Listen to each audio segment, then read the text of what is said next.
கள்ளக்காதல் விவகாரம் கொலையில் முடிந்தது. இளைஞர் கைது. 3 மாத கர்ப்பிணி பெண் உயிரிழப்பு. விபத்து நாடகத்தை அம்பலப்படுத்திய சிசிடிவி காட்சிகள். மீன்பிடி படகுகளுக்கு சிறப்பு விலையில் டீசல் வழங்க வேண்டும். மத்திய அரசுக்கு முதல்வர் ரங்கசாமி கோரிக்கை. ஆம்னி பேருந்து ஆக்கிரமிப்பை கண்டித்து நள்ளிரவில் சாலை மறியல். சட்டமன்ற உறுப்பினர் நேரு தலைமையில் பொதுமக்கள் போராட்டம்.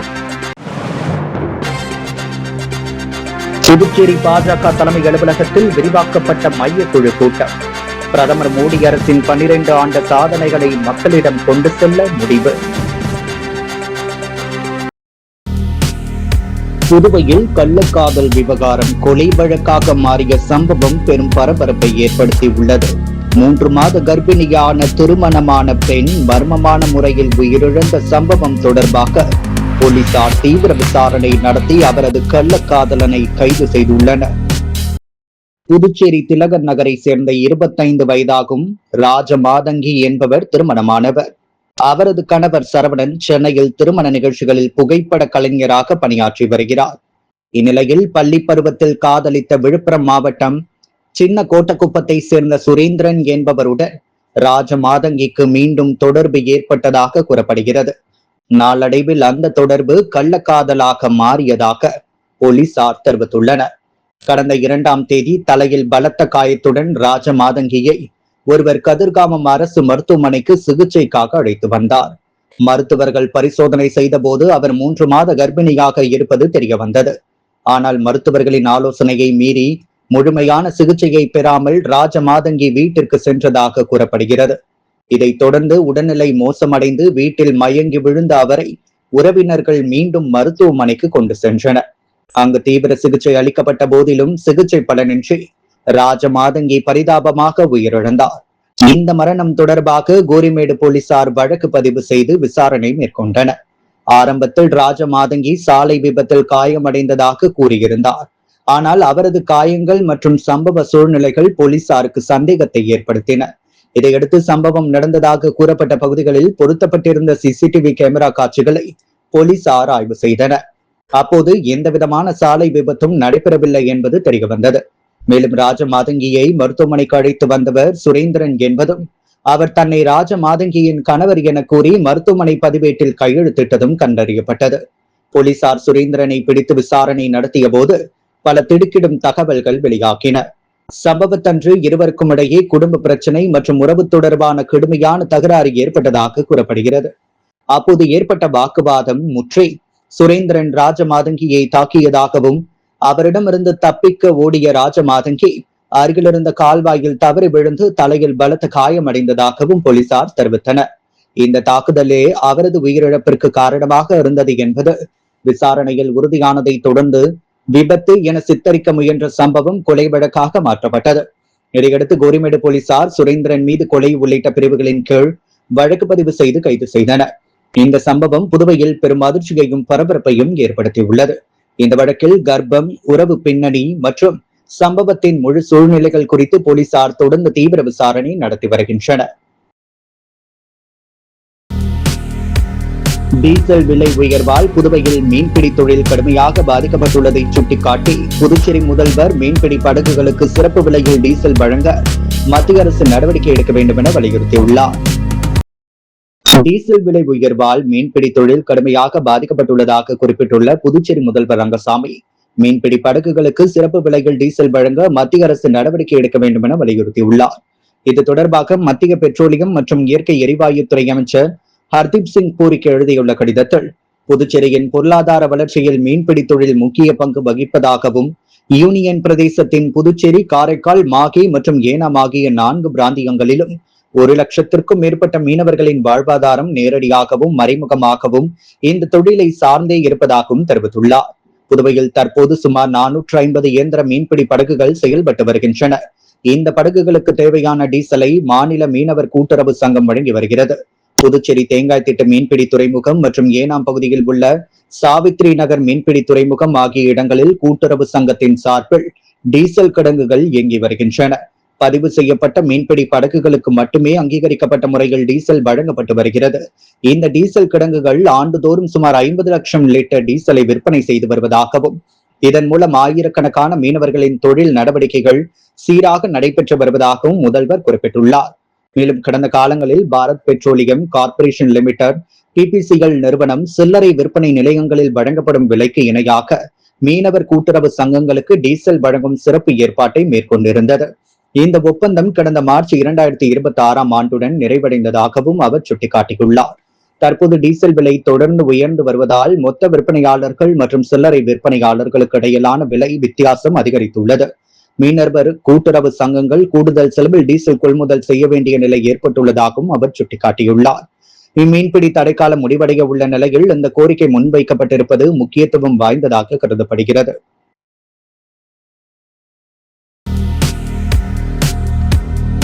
புதுச்சேரி புதிய பேருந்து நிலையம் அருகே தனியார் ஆம்னி பேருந்துகள் சாலையை ஆக்கிரமித்து நிறுத்தப்படுவதால் ஏற்படும் கடுமையான போக்குவரத்து நெரிசலை கண்டித்து உருளையன்பேட்டை தொகுதி சட்டமன்ற உறுப்பினர் நேரியன்ற குப்புசாமி தலைமையில் பொதுமக்கள் திடீர் சாலை மறியல் போராட்டத்தில் ஈடுபட்ட சம்பவம் பெரும் பரபரப்பை ஏற்படுத்தியுள்ளது.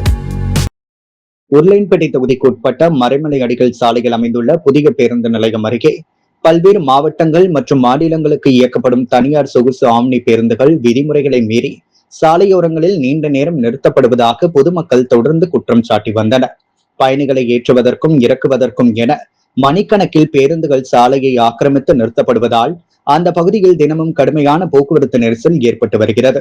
குறிப்பாக காலை மற்றும் மாலை நேரங்களில் வாகன ஓட்டிகள் மிகுந்த சிரமத்திற்கு உள்ளாகி வருகின்றனர்.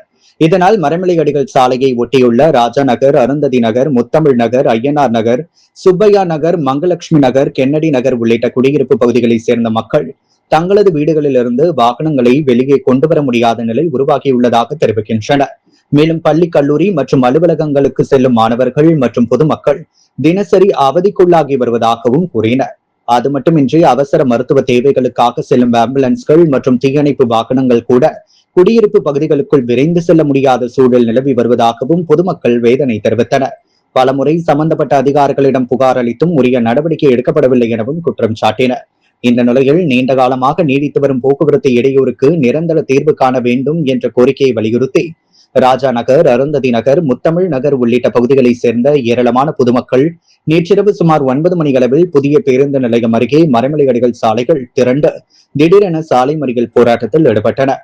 இதுகுறித்து தகவல் அறிந்த உருளையன்பேட்டை தொகுதி சட்டமன்ற உறுப்பினரும் நேயம் மக்கள் கழகத்தின் தலைவருமான நேரு என்ற குப்புசாமி உடனடியாக சம்பவ இடத்திற்கு விரைந்து வந்து பொதுமக்களை சந்தித்தார். அவர்களின் கோரிக்கைகள் மற்றும் குறைகளை நேரில் கேட்டறிந்த அவர் பொதுமக்களின் போராட்டத்திற்கு ஆதரவு தெரிவித்து சாலை மறியலில் கலந்து கொண்டார். ஆம்னி பேருந்துகள் விதிமுறைகளை மீறி நிறுத்தப்படுவதை தடுக்க கடுமையான நடவடிக்கைகள் மேற்கொள்ளப்படும் என்றும், போக்குவரத்து நெரிசலை கட்டுப்படுத்த சிறப்பு கண்காணிப்பு ஏற்பாடுகள் செய்யப்படும் என்றும் காவல்துறை அதிகாரிகள் உறுதியளித்தனர். இந்த திடீர் சாலை மறியல் காரணமாக மறைமலை அடிகள் சாலையில் சுமார் 1 மணி நேரத்திற்கும் மேலாக போக்குவரத்து பாதிக்கப்பட்டது. புதுச்சேரி பாரதிய ஜனதா கட்சியின் மாநில தலைமை அலுவலகத்தில் மாநில தலைவர் வி.பி. ராமலிங்கம் தலைமையில் சட்டமன்ற உறுப்பினர்கள் 2026 சட்டமன்ற தேர்தலில் போட்டியிட்ட வேட்பாளர்கள் மற்றும் விரிவாக்கப்பட்ட மையக்குழு உறுப்பினர்கள் பங்கேற்ற ஆலோசனை கூட்டம் நடைபெற்றது. கூட்டத்தில் பிரதமர் நரேந்திர மோடி தலைமையிலான மத்திய அரசு கடந்த 12 ஆண்டுகளில் செயல்படுத்திய பல்வேறு மக்கள் நல திட்டங்கள், உட்கட்டமைப்பு மேம்பாட்டு பணிகள், பொருளாதார வளர்ச்சி நடவடிக்கைகள், சமூக நல திட்டங்கள் குறித்து விவாதிக்கப்பட்டது. இந்த சோதனைகள் மற்றும் திட்டங்களை மாநிலம் முழுவதும் பொதுமக்களிடம் விரிவாக எடுத்து சென்று விழிப்புணர்வு ஏற்படுத்த வேண்டும் என தீர்மானிக்கப்பட்டது. மேலும் பிரதமர் மோடி அரசின் 12 ஆண்டுகால சாதனைகளை விளக்கும் வகையில் மாநிலத்தின் அனைத்து தொகுதிகளிலும் பொதுக்கூட்டங்கள், கருத்தரங்குகள், மக்கள் சந்திப்பு நிகழ்ச்சிகள், விழிப்புணர்வு பேரணிகள் உள்ளிட்ட பல்வேறு நிகழ்ச்சிகளை நடத்துவது குறித்தும் ஆலோசனை மேற்கொள்ளப்பட்டது. கட்சியின் அடிப்படை அமைப்புகளை மேலும் வலுப்படுத்தி வரவிருக்கும் அரசியல் நடவடிக்கைகளுக்கு தயாராக இருக்க வேண்டும் என்றும் கூட்டத்தில் வலியுறுத்தப்பட்டது. இந்த கூட்டத்தில் மாநிலங்களவை உறுப்பினர் செல்வ கணபதி, முன்னாள் சபாநாயகர் செல்வம், சட்டமன்ற உறுப்பினர்கள் ஜான்குமார், மீனாட்சி சுந்தரம், விக்னேஸ்வரன், முன்னாள் சட்டமன்ற உறுப்பினர்கள் கல்யாண சுந்தரம், தீப்பாய்ந்தான், செல்வம், மாநில துணைத் தலைவர்கள் பாஸ்கர், ரத்னவேல், மாநில பொதுச் செயலாளர்கள் மோகன்குமார், லட்சுமி நாராயணன், மாநில பிரிவு பொறுப்பாளர் அசோக் பாபு, மாநில தலைமை செய்தி தொடர்பாளர் அருள்முருகன், தினேசன், செல்வராஜ் உள்ளிட்ட பல்வேறு நிர்வாகிகள் மற்றும் கட்சி நிர்வாகிகள் கலந்து கொண்டனர். கூட்டத்தின் முடிவில் மத்திய அரசின் சாதனைகள் மற்றும் மக்கள் நல திட்டங்களை வீடுதோறும் கொண்டு செல்லும் வகையில் ஒருங்கிணைந்த பிரச்சார நடவடிக்கைகளை மேற்கொள்ள தீர்மானிக்கப்பட்டதாக கட்சி வட்டாரங்கள் தெரிவித்தன. கூடப்பாக்கம் ரயில்வே கேட் பகுதியில் சாலையோரம் வசிக்கும் நரிக்குறவர்களுக்கு மாற்று இடத்தில் இலவச மனைப்பட்டா வழங்குவதற்கான பட்டியலை சட்டமன்ற உறுப்பினர் ரவிக்குமார் அப்பகுதி மக்களிடம் வழங்கினார். வில்லியனூர் 10 கண்ணு சாலையில் உள்ள கூடப்பாக்கம் ரயில்வே கேட் பகுதிகள் ரயில்கள் வரும் நேரங்களில் கடுமையான போக்குவரத்து நெரிசல் ஏற்பட்டு வாகனங்கள் நீண்ட நேரம் காத்திருக்கும் நிலை உள்ளது. இங்கு மேம்பாலம் கட்டினால் வாகனங்கள் காத்திருப்பு முற்றிலும் தவிர்க்கப்படும். வில்லியனூர் பைபாஸிலிருந்து 10 கண்ணு செல்லும் சாலையில் கூடப்பாக்கம் ரயில்வே கேட் பகுதிகள் இரட்டை வழி சாலை ரயில்வே மேம்பாலம் அமைக்கும் திட்ட பணிக்கு 2024ஆம் ஆண்டு பிப்ரவரி 26ஆம் தேதி காணொலி காட்சி மூலம் பிரதமர் மோடி அடிக்கல் நாட்டினார். சுமார் 37.29 கோடி மதிப்பில் இரட்டை வழி சாலையாக ரயில்வே மேம்பாலம் அமைக்க உள்ளன. 25 மீட்டர் நிலத்திலும் 7.5 மீட்டர் அகலம் என இரு பகுதியிலும் பாலத்திற்கான இணைப்பு சாலையுடன் திட்டமிட்டுள்ளன. தற்போது மேம்பால பணிகள் துவங்க உள்ள நிலையில் ரயில்வே கேட் பகுதி அருகே சாலையோரம் குடியிருக்கும் நரிக்குறவர் என மக்களிடம் நீண்ட நாள் கோரிக்கை நிறைவேற்றும் வகையில் முதல்வர் ரங்கசாமி உத்தரவின் பேரில் சட்டமன்ற உறுப்பினர் ரவிக்குமார் நரிக்குறவர் மக்களுக்கு மாற்று இடத்தில் இலவச மனைப்பட்டா வழங்குவதற்கான பட்டியலை கொடுத்தார். இதில் திருப்புவனை தொகுதி சட்டமன்ற உறுப்பினர் சாய்ஜி சரவணகுமார், தியாகராஜன் உள்ளிட்ட பலர் உடனிருந்தனர். புதுச்சேரி காங்கிரஸ் கட்சி அலுவலகத்தில் முன்னாள் முதல்வர் வெங்கட சுப்பா ரெட்டியாரின் நினைவு நாள் விழா அனுசரிக்கப்பட்டது. புதுவை மாநிலத்தில் பிரெஞ்சு வெள்ளைக்காரர்களிடம் கடுமையாக போர் செய்து மீட்டு யூனியன் பிரதேசமாக உருவாக்குவதில் பெரும் பங்கு எடுத்த விடுதலை போராட்ட வீரர் வீரத்தியாகி முன்னாள் முதல்வர் வெங்கட சுப்பு ரெட்டியார் நினைவு நாள் இன்று புதுச்சேரி வைஷியால் வீதியில் உள்ள காங்கிரஸ் கட்சி அலுவலகத்தில் மலரஞ்சலி செலுத்தி மலர் வணக்கம் செலுத்தப்பட்டது. பாராளுமன்ற உறுப்பினர் வைத்திலிங்கம் தலைமையில் நடைபெற்ற விழாவில் முன்னாள் முதல்வர் நாராயணசாமி முன்னிலை வகித்தார். முன்னாள் அமைச்சர் கந்தசாமி, காங்கிரஸ் பொறுப்பாளர்கள், காங்கிரஸ் பொறுப்பாளர், அரசு ஊழியர் பிரிவு டாக்டர் கலைமாமணி நமச்சிவாயம் உள்ளிட்ட காங்கிரஸ் கட்சியினர் பலர் பங்கேற்று மலர் அஞ்சலி செலுத்தி சிறப்பித்தனர். அமைச்சர் மல்லாடி கிருஷ்ணாவின் 63வது பிறந்த நாளையொட்டி என்ஆர் காங்கிரஸ் சட்டமன்ற உறுப்பினர் மற்றும் மீனவ தலைவர்கள் தங்கத்தேர் இழுத்து சிறப்பு வழிபாடு செய்தனர். பிரசித்தி பெற்ற மணக்குள விநாயகர் கோவிலில் என்ஆர் காங்கிரஸ் சட்டமன்ற உறுப்பினர்கள் ஏகடி ஆறுமுகம், வையாபுரி மணிகண்டன், மோகன்தாஸ், ஐயப்பன், ரவிக்குமார், என்ஆர் காங்கிரஸ் செயலாளர் ஜவஹர், மீனவ பஞ்சாயத்து தலைவர் நிர்வாகிகள் தங்கத்தேர் இழுத்து சிறப்பு வழிபாடு நடத்தினர். அமைச்சரின் பிறந்த நாளையொட்டி நேதாஜி நகரில் உள்ள ரெயின்போ பவுண்டேஷன் உள்ள மாற்றுத்திறனாளிகளுக்கு உணவு அளிக்கப்பட்டது. இதேபோல் பல்வேறு மீனவ கிராமங்களிலும் பொதுமக்களுக்கு அன்னதானம் வழங்கப்பட்டது. ஏனாமில் உள்ள அமைச்சர் மல்லாடி கிருஷ்ணராவுக்கு அரசு அதிகாரிகள், காவல்துறை அதிகாரிகள், பொதுமக்கள் அவரை நேரில் சந்தித்து பிறந்தநாள் வாழ்த்து தெரிவித்தனர். 12வது நாளாக 100 டிகிரியை தாண்டிய வெயில் புதுவையில் புதிய உச்சமாக 104 டிகிரி பதிவானது. புதுவையில் கோடை காலம் துவங்கியது முதலே வெயில் அதிக அளவு இருந்து வருகிறது. மே 4ஆம் தேதி அக்னி நட்சத்திரம் துவங்குவதற்கு முன்பாக மே 1ஆம் தேதி 100.4 டிகிரி பாரன்ஹீட்டும் 3ஆம் தேதி 101.48 டிகிரி பாரன்ஹீட்டும் பதிவானது. அதே சமயம் 7ஆம் தேதி இரவு முதல் 8ஆம் தேதி பிற்பகல் வரை கனமழை பெய்தது. இதனால் வெப்பம் குறைந்து காணப்பட்டது. அதன் பின் மீண்டும் வெயில் அதிகரித்து 100 டிகிரியை தாண்டி வெயில் பதிவாகி வருகின்றது. அந்த வகையில் நேற்றும் 104 டிகிரி பாரன்ஹீட் வெயில் இந்த ஆண்டின் உச்சபட்சமாக பதிவாகியுள்ளது. இது முன்னதாக கடந்த மே 26ஆம் தேதி 102.4 டிகிரி பதிவாகி இருந்ததே உச்சபட்சமாக இருந்தது. மேலும் நேற்றுடன் சேர்த்து நடப்பு கோடை சீசனில் புதுச்சேரியில் 12வது முறையாக வெயில் சதம் அடித்துள்ளது. புதுச்சேரி நெல்லித்தோப்பு ஜீவானந்தம் அரசு மேல்நிலைப் பள்ளியில் நடைபெற்ற விழா ஒன்றில் சட்டமன்ற உறுப்பினர் கார்த்திகேயன் மாணவர்களுக்கு பாட புத்தகங்கள் மற்றும் இனிப்புகளை வழங்கினார். பள்ளிக்கு வருகை தந்த சட்டமன்ற உறுப்பினரை பள்ளி முதல்வர் கேசவம் மற்றும் ஆசிரியர்கள், மாணவர்கள் உற்சாக வரவேற்பளித்தனர். மாணவர்களுடன் கலந்துரையாடல் மற்றும் நலத்திட்டங்களை வழங்கினார். இதைத் தொடர்ந்து வகுப்பறைக்கு சென்ற சட்டமன்ற உறுப்பினர் கார்த்திகேயன் மாணவர்களுடன் மிகவும் சுமூகமாக கலந்துரையாடினார். பின்னர் புதிய கல்வியாண்டை எதிர்கொள்ளும் மாணவர்களுக்கு அரசின் இலவச பாட புத்தகங்கள், இனிப்புகளை வழங்கினார். அப்போது மாணவர்களிடையே பேசிய அவர், கல்வி ஒன்றே உங்களை மிக உயர்ந்த இடத்திற்கு கொண்டு சேர்க்கும். அவரும் ஒழுக்கத்துடனும் நன்னெறிகளுடனும் கல்வி கற்று எதிர்காலத்தில் சிறந்த குடிமக்களாக விளங்கி பள்ளிக்கும் பெற்றோருக்கும் பெருமை சேர்க்க வேண்டும் என ஊக்கமளித்தார். மேலும் பள்ளியின் கல்வித்தரம் மற்றும் கற்பித்தல் முறைகள் குறித்து கேட்டறிந்த அவர், ஆசிரியர்களின் கோரிக்கைகளை ஏற்று பள்ளிக்கு தேவையான அனைத்து உதவிகளையும் வசதிகளையும் நிச்சயம் செய்து தருவதாக உறுதியளித்தார். அதன் பின்னர் பள்ளியின் உட்கட்டமைப்பு மற்றும் அடிப்படை வசதிகளை மேம்படுத்தும் நோக்கில் பள்ளியின் அனைத்து பகுதிகளையும் சட்டமன்ற உறுப்பினர் கார்த்திகேயன் நேரில் பார்வையிட்டு ஆய்வு செய்தார்.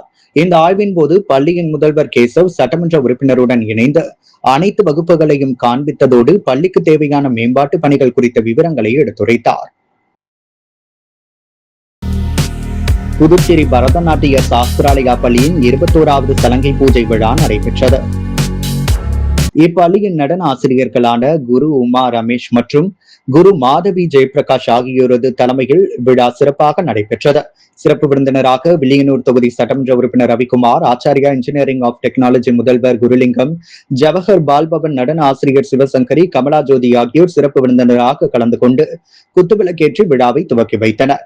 நாட்டிய சாஸ்திராலயா இசை மற்றும் நடனப்பள்ளி புதுச்சேரியின் 5 முக்கிய பகுதிகளில் 300க்கும் மேற்பட்ட குழந்தைகளுக்கு பாரம்பரிய முறையில் பரதநாட்டியத்தை மிகச்சிறப்பாக கற்றுக் கொடுத்து வருகிறது என்று சிறப்பு விருந்தினர்கள் பாராட்டினர். சகோதரிகளான குரு உமா மற்றும் குரு மாதவி ஆகியோரால் கடந்த 2014ஆம் ஆண்டு முதல் இந்த நாட்டியாலயா சாஸ்திராலயம் நடத்தப்பட்டு வருகிறது. இவர்கள் தெய்வீக கலையான பரதம், கர்நாடக இசையை பரப்பும் நற்பணியை தொய்வின்றி மேற்கொண்டு வருகின்றனர். இப்பள்ளி மாணவர்கள் மதுரை மீனாட்சி அம்மன் கோவில், காஞ்சிபுரம் கங்கை கொண்ட சோழபுரம், வேலூர் பொற்கோவில், சிதம்பரம் நடராஜர் கோவில் மற்றும் சென்னை கபாலீஸ்வரர் கோவில் போன்ற உலக புகழ்பெற்ற ஆன்மீக தலங்களில் நாட்டியாஞ்சலி நிகழ்ச்சிகளை வழங்கியுள்ளனர். புதுச்சேரி மத்திய சிறைச்சாலை, புதுவை அரசின் கலை மற்றும் கலாச்சாரத்துறை நிகழ்ச்சிகள் என பல்வேறு மேடைகளில் தங்களது திறமைகளை வெளிப்படுத்தி பல விருதுகளையும் பாராட்டுகளையும் பெற்றுள்ளனர். கிராமப்புற மற்றும் நகர்ப்புற குழந்தைகளிடையே இக்கலையை கொண்டு சேர்ப்பதுடன் மட்டுமின்றி மலேசியா மற்றும் வியட்நாம் ஆகிய வெளிநாடுகளுக்கும் தங்களது சீடர்களுடன் சென்று வெற்றிகரமாக நிகழ்ச்சிகளை நடத்தியுள்ளனர். இவ்விழாவின் பரதநாட்டியத்தின் பாரம்பரியம் மாறாமல் அதற்குரிய முழு மார்க்கத்தையும் பின்பற்றி 19 மாணவிகள் தங்களது சலங்கை பூஜை நடனத்தை அரங்கேற்றினர். மாணவர்களின் நேர்த்தியான நடனக்கலை விழாவிற்கு வந்திருந்த சிறப்பு விருந்தினர்கள் மற்றும் பார்வையாளர்கள் அனைவரையும் பெரிதும் கவர்ந்தது.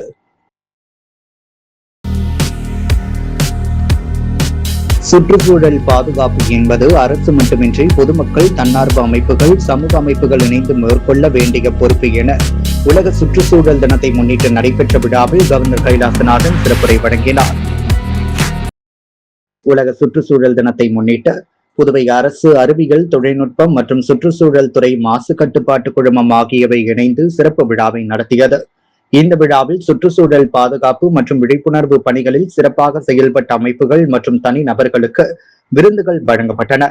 அதன் ஒரு பகுதியாக 2022 முதல் 2024ஆம் ஆண்டு வரையிலான காலகட்டத்தில் சுற்றுச்சூழல் பாதுகாப்பு, மரக்கன்றுகள் நடுதல், பசுமை வளர்ப்பு, பொதுமக்கள் விழிப்புணர்வு உள்ளிட்ட பல்வேறு துறைகளில் சிறப்பான சேவைகளை ஆற்றியதற்காக பூர்ணாங்குப்பத்தை சேர்ந்த தனசுந்தராம்பாள் சேரிட்டபிள் சொசைட்டிக்கு சிறந்த சுற்றுச்சூழல் அமைப்பு விருது வழங்கப்பட்டது.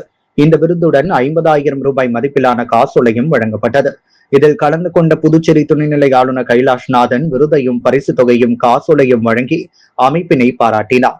நிகழ்ச்சியில் சட்டமன்ற உறுப்பினர் விக்னேஷ் கண்ணன், தலைமை செயலர் சரத் சவுகான், சுற்றுச்சூழல் துறை செயலாளர் சுமிதா, மூத்த சுற்றுச்சூழல் பொறியாளர் ரமேஷ் மற்றும் பல்வேறு சுற்றுச்சூழல் துறை அதிகாரிகள் பங்கேற்றனர். விருதை தனசுந்தராம்பாள் சேரிட்டபிள் சொசைட்டியின் தலைவர் பூர்ணாங்குப்பம் பனையானந்தன் தலைமைகள் நிர்வாக குழு உறுப்பினர்கள், தன்னார்வலர்கள் பெற்றுக் கொண்டனர். விருதை பெற்றுக்கொண்டு தொடர்ந்து சுற்றுச்சூழல் பாதுகாப்பு பணிகளை மேலும் விரிவுபடுத்துவதற்கும் இளைஞர்கள் மற்றும் மாணவர்களிடையே பசுமை விழிப்புணர்வை ஏற்படுத்துவதற்கும் தொடர்ந்து செயல்படுவோம் என்று அமைப்பின் நிர்வாகிகள் தெரிவித்தனர்.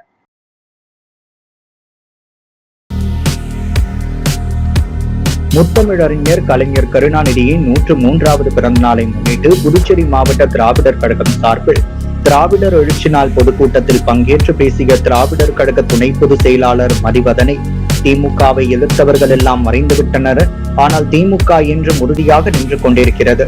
இந்திய அரசியலின் மையப்புள்ளியை தீர்மானித்தவர் முத்தமிழறிஞர் கலைஞர் கருணாநிதி என்று தெரிவித்தார். இந்நிகழ்ச்சிக்கு புதுச்சேரி மாவட்ட திராவிடர் கழக தலைவர் அன்பரசன் தலைமை தாங்கினார். மாவட்ட செயலாளர் ராஜா வரவேற்புரையாற்ற நிகழ்ச்சியில் புதுச்சேரி மாநில திராவிடர் கழக தலைவர் சிவ வீரமணி, இந்திய கம்யூனிஸ்ட் கட்சியின் மாநில செயலாளர் சலீம், திமுக மாநில அமைப்பாளர் சிவா, விடுதலை சிறுத்தைகள் கட்சியின் முதன்மை செயலாளர் அரிமா தமிழன், மதிமுக அமைப்பாளர் ஹேமா பாண்டுரங்கன் உள்ளிட்டோர் முன்னிலை வகித்தனர். சட்டமன்ற எதிர்க்கட்சித் தலைவர் நாஜிம், திமுக சட்டமன்ற உறுப்பினர்கள் செந்தில்குமார், கார்த்திகேயன், விக்னேஷ் கண்ணன் உள்ளிட்ட அரசியல் கட்சி தலைவர்கள் மற்றும் நிர்வாகிகள் கலந்து கொண்டு கலைஞர் கருணாநிதியின் அரசியல் பயணம், தமிழ் மொழி வளர்ச்சிக்காக அவர் ஆற்றிய பங்களிப்புகள், சமூக நீதி, பகுத்தறிவு, கல்வி மற்றும் மக்கள் நல திட்டங்களில் அவர் ஏற்படுத்திய மாற்றங்கள் குறித்து விரிவாக எடுத்துரைத்தார்.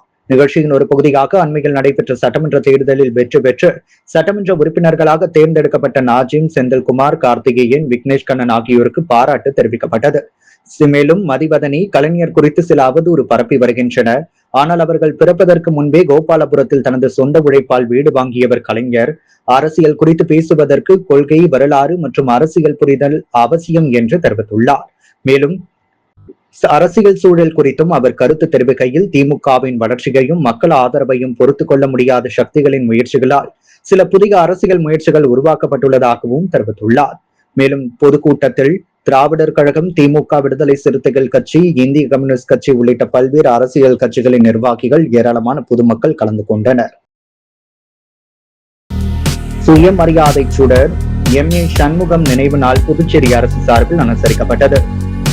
சுயமரியாதை சுடர் எம்.ஏ. சண்முகம் நினைவு நாள் புதுவை அரசு சார்பில் இன்று அனுசரிக்கப்பட்டது. இதையொட்டி மரப்பாலம் புவன்கரை வீதி சந்திப்பில் அமைந்துள்ள அவரது திருவுருவச் சிலைக்கு சட்டமன்ற உறுப்பினர் ராஜவேலு, செய்தி மற்றும் விளம்பரத்துறை இயக்குநர் ராஜேஷ் ஆகியோர் மாலை அணிவித்து மரியாதை செலுத்தினர். கல்வி மற்றும் தொழில்துறைக்கு இடையிலான இணைப்பை வலுப்படுத்தும் நோக்கில் புதுச்சேரியில் செயல்பட்டு வரும் ஆல்பா பொறியியல் மற்றும் கலை அறிவியல் கல்லூரி மற்றும் சென்னையை சேர்ந்த அனுல டெக்னாலஜிஸ் நிறுவனம் ஆகியவற்றுக்கிடையே முக்கியமான புரிந்துணர்வு ஒப்பந்தம் கையெழுத்தானது. தொழில்நுட்ப உலகில் வேகமாக ஏற்பட்டு வரும் மாற்றங்களுக்கு ஏற்ப மாணவர்களை உருவாக்குவதற்கான முக்கியமான முன்னெடுப்பாக இந்த கூட்டாண்மை பார்க்கப்படுகிறது. ஒப்பந்தத்தின் மூலம் ஆல்பா கல்லூரி மாணவர்களுக்கு தொழில்துறை அனுபவம் மற்றும் நவீன தொழில்நுட்ப அறிவை வழங்கும் பல்வேறு திட்டங்கள் செயல்படுத்த உள்ளன. குறிப்பாக தொழில்முறை வல்லுநர்களின் வழிகாட்டுதல், தொழில் சார்ந்த ஆலோசனைகள், திறன் மேம்பாட்டு பயிற்சிகள், தொழிற்பயிற்சி வாய்ப்புகள் மற்றும் சிறப்பு பணிமனைகள் நடத்தப்பட உள்ளன. மேலும் வளர்ந்து வரும் தொழில்நுட்ப துறைகளில் மாணவர்கள் நேரடி அனுபவம் பெறும் வகையில் சான்றிதழ் பயிற்சி திட்டங்கள், சிறப்பு விரிவுரைகள் மற்றும் கூட்டு ஆராய்ச்சி திட்டங்களும் மேற்கொள்ளப்பட உள்ளன. இதன் மூலம் மாணவர்களின் தொழில்நுட்ப அறிவு, ஆராய்ச்சி திறன், வேலைவாய்ப்பு தகுதி ஆகியவை மேம்படும் என எதிர்பார்க்கப்படுகிறது. மேலும் பயணத்தில் ஒரு முக்கிய மைல்கல்லாகவும் கருதப்படுகிறது. புரிந்துணர்வு ஒப்பந்த கையெழுத்து நிகழ்ச்சியில் ஆல்பா கல்லூரி மற்றும் அனுல டெக்னாலஜிஸ் நிறுவனத்தின் பிரதிநிதிகள், கல்வியாளர்கள் மற்றும் நிர்வாக அதிகாரிகள் கலந்து கொண்டு ஒப்பந்த ஆவணங்களை பரிமாறிக்கொண்டனர். மாணவர்களின் எதிர்கால முன்னேற்றம் மற்றும் தொழில்முறை முன்னேற்றத்துக்கு கூட்டாண்மை புதிய வாய்ப்புகளை உருவாக்கும் என நிகழ்ச்சியில் நம்பிக்கை தெரிவிக்கப்பட்டது. கரிக்கலாம்பாக்கம் ஸ்ரீராம் நகர் பகுதியில் புதிய குடிநீர் நீர்த்தேக்க தொட்டியினை சட்டமன்ற உறுப்பினர் மோகன்தாஸ் திறந்து வைத்தார். புதுச்சேரி நெட்டப்பாக்கம் கொம்யூன் ஏம்பலம் சட்டமன்ற தொகுதிக்குட்பட்ட கரிக்கலாம்பாக்கம் கிராமத்தில் தற்போது நிலவி வரும் குடிநீர் பற்றாக்குறையை போக்க கரிக்கலாம்பாக்கம் கிராமம் தவளக்குப்பம் மடுகரை சாலையில் உள்ள ஸ்ரீராம் நகர் பகுதியில் புதிதாக இலவச பட்டா வழங்கப்பட்ட இடத்திற்கு அருகில் பொதுப்பணித்துறை மூலம் புதிய ஆழ்துளை கிணறு அமைத்தல் மற்றும் அதனை சார்ந்த பணிகளான மின் மோட்டார் பொருத்துதல், குடிநீர் குழாய் இணைத்தல் முதலிய பணிகளுக்கு 18 லட்சம் ரூபாய் திட்ட மதிப்பீட்டில் பணிகள் மேற்கொள்ளப்பட்டது. இந்த குடிநீர் திட்டத்தின் மூலம் கரிக்கலாம்பாக்கம் கிராமத்தில் உள்ள சுமார் 3500 நபர்கள் பயன்பெறுவார்கள் என தெரிவிக்கப்பட்டுள்ளது. இந்த குடிநீர் திட்டத்திற்கான அனைத்து பணிகளும் முடிக்கப்பட்டு பொதுமக்களின் பயன்பாட்டிற்கு ஏம்பலம் தொகுதி சட்டமன்ற உறுப்பினர் மோகன்தாஸ் தலைமையில் துவங்கி வைக்கப்பட்டது. விழாவில் பொது சுகாதார கோட்ட செயற்பொறியாளர் சுந்தரி, கிராம குடிநீர் திட்ட உதவி பொறியாளர் சிவானந்தம், நெட்டப்பாக்கம் கும்யூன் பஞ்சாயத்து ஆணையர் ரமேஷ், உதவி பொறியாளர் ராமலிங்கேஸ்வர ராவ் மற்றும் ஊர் பொதுமக்கள் கலந்து கொண்டு சிறப்பித்தனர். செல்லிப்பட்டு திரௌபதி அம்மன் ஆலயத்தில் நடைபெற்ற தீமிதி திருவிழாவில் திரளான பக்தர்கள் கலந்து கொண்டு தீமிதித்து தங்களது வேண்டுதலை நிறைவேற்றினர்.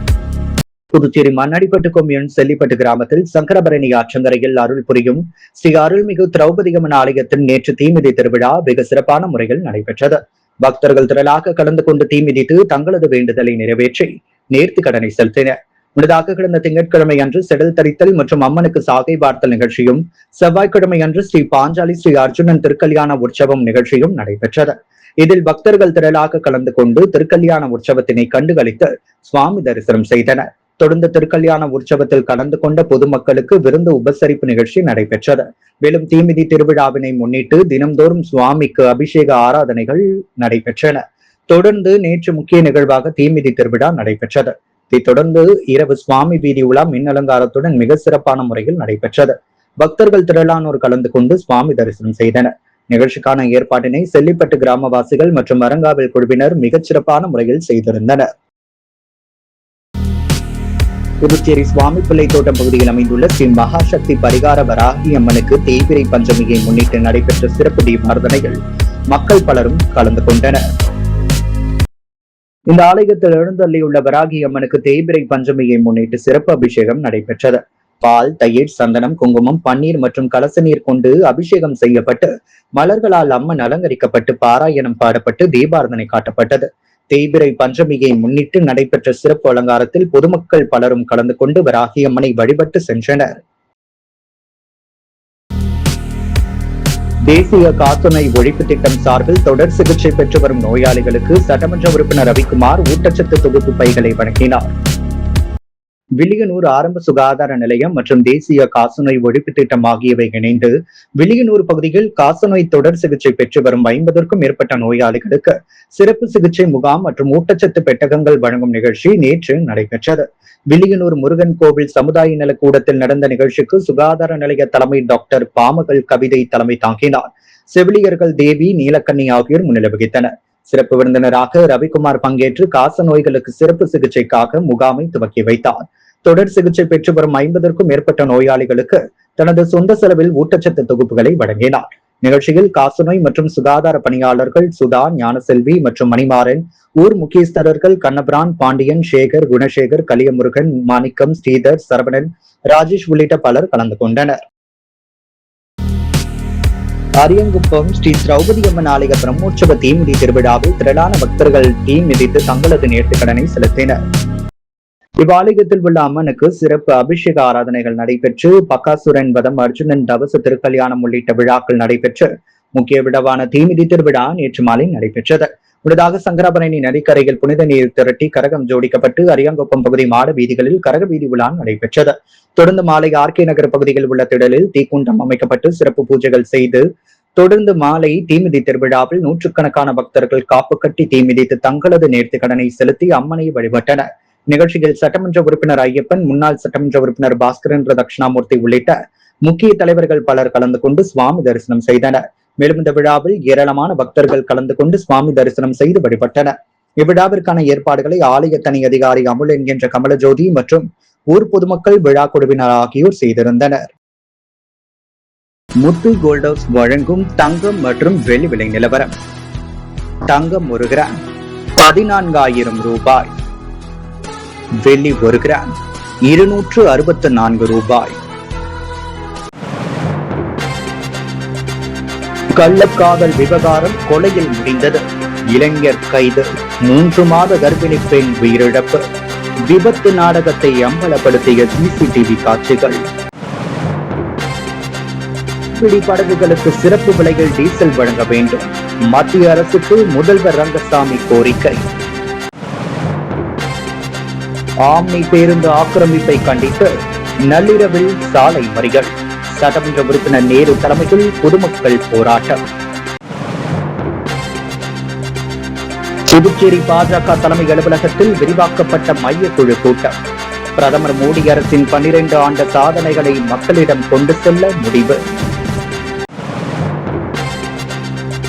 50,000 ரூபாய் பரிசு தொகையுடன் தனசுந்தராம்பாள் சேரிட்டபிள் சொசைட்டிக்கு சிறந்த சுற்றுச்சூழல் அமைப்புக்கான விருது கவர்னர் கைலாஷ்நாதன் வழங்கல். திமுகவை எதிர்த்தவர்கள் எல்லாம் மறைந்து விட்டனர், ஆனால் திமுக தொடர்ந்து நிற்கிறது. திராவிடர் கழக துணை பொதுச் செயலாளர் மதிவதனின் பேச்சு.